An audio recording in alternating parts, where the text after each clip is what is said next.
Yep, another project that I don't need, but I have anyways. Picked up this bandsaw probably 8 months ago or so from a tag sale.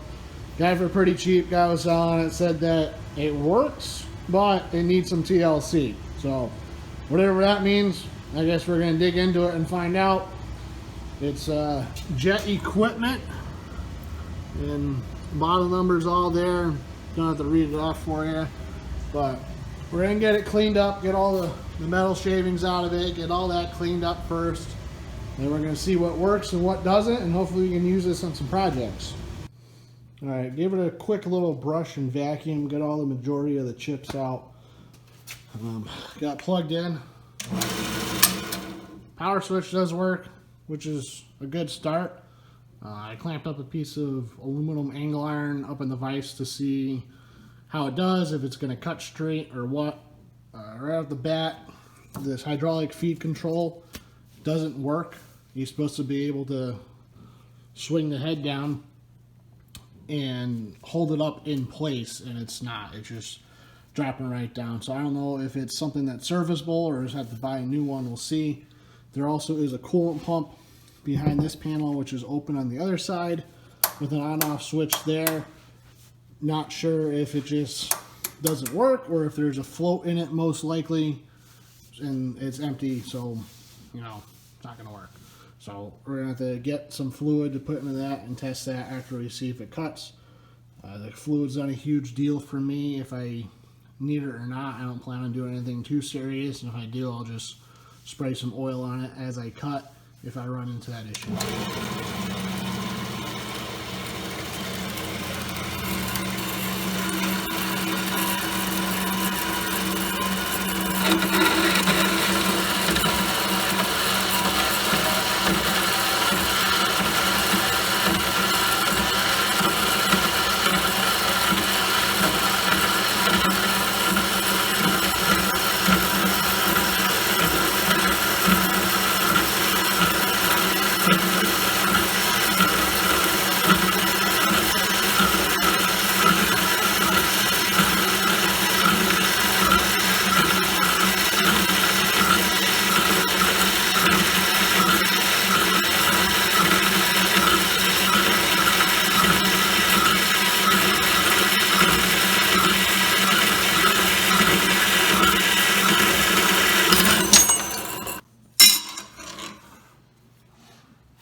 It's close. It's not perfect, but it's pretty close.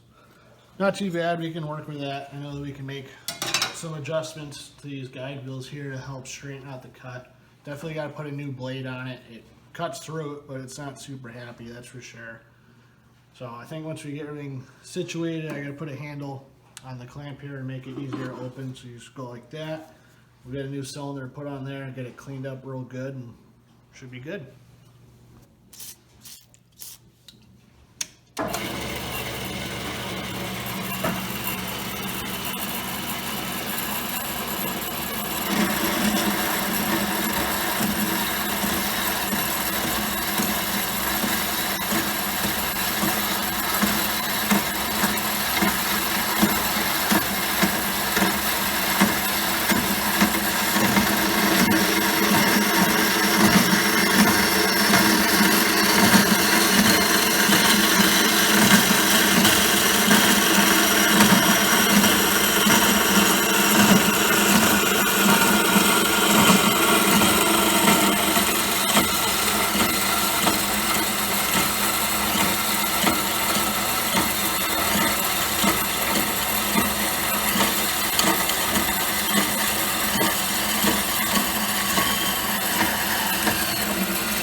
I pulled the tank out, I swung this pump assembly out of the way, I checked for power there, and I didn't get anything. So I came over to the other side and pulled this switch out. Also doesn't have power there.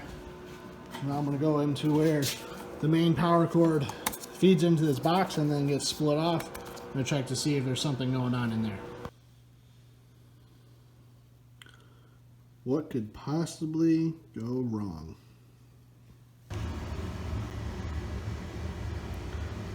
What the fuck? Well, you pull all the electrical tape off everything and it finds stuff. Like your main hot wire coming in has bare copper showing. These two leads over here, which feeds your main motor and which feeds the coolant pump, is loose. And a bunch of really bad crimp connections everywhere else. So the way that this is set up is that the main power comes into the switch, and then the switch feeds power to your main motor for the saw and allows power to go to the pump. So that way when you shut it off, everything stops at once. I'm going to see if I can get it working back like that, and if I can't, I'll probably just put it on two separate switches on independent circuits just to make it a lot simpler if anything ever goes wrong in the future. So we got kind of a super sketchy setup over here, but what we did is I took the hot lead and the neutral lead off the wires that go to the pump, took them off the switch, and I'm jumping them with this kind of ghetto plug, but it works. And we're going to flip the switch and we're going to see what we get out of the hose. You want to hold the bucket?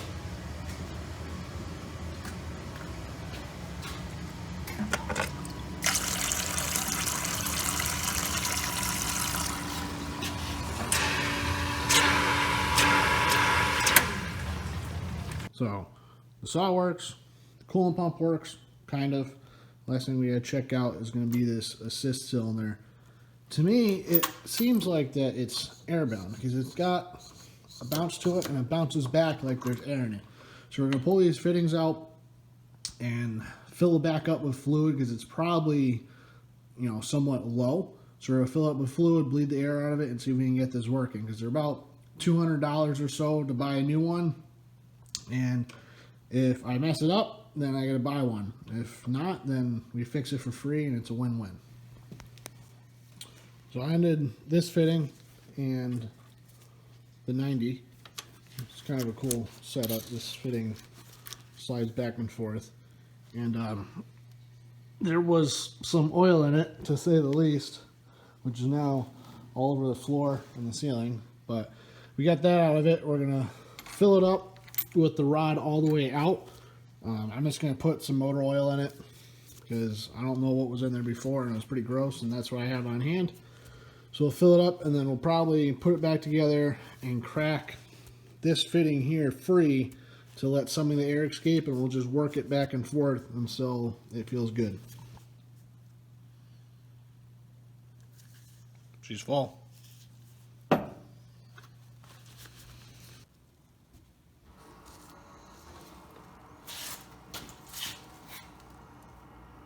So it works. Sweet.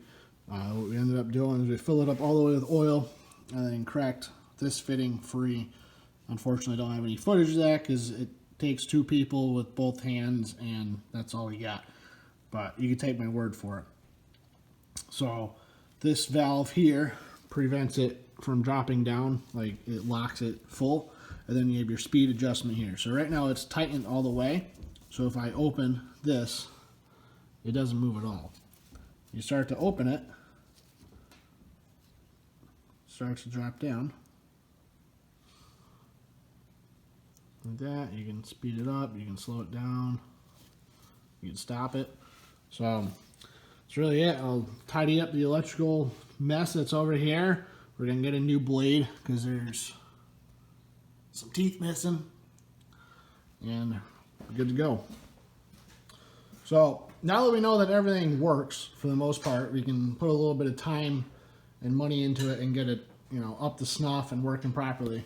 So I'm gonna go ahead and I'm gonna redo this rat's nest of electrical, and I was able to find an electrical print on it, and also by just kind of figuring out what they do, it's kind of overcomplicated for what it needs to do. And the reason behind that is that they're switching your line voltage, and they're also switching the neutral, which I don't know why, but I'm going to redo it and it's not going to be like that. I'm just going to simply switch over the line voltage. I'm still going to keep it so that this main switch powers your lower switch for the coolant feed. I'm also going to put a new main power cord on it as well, and we have new hose that's going to feed your coolant line here, and then the one that goes from the bottom that drops in your tank, and I got new coolant for it, and we got a new blade as well, so let's get to work.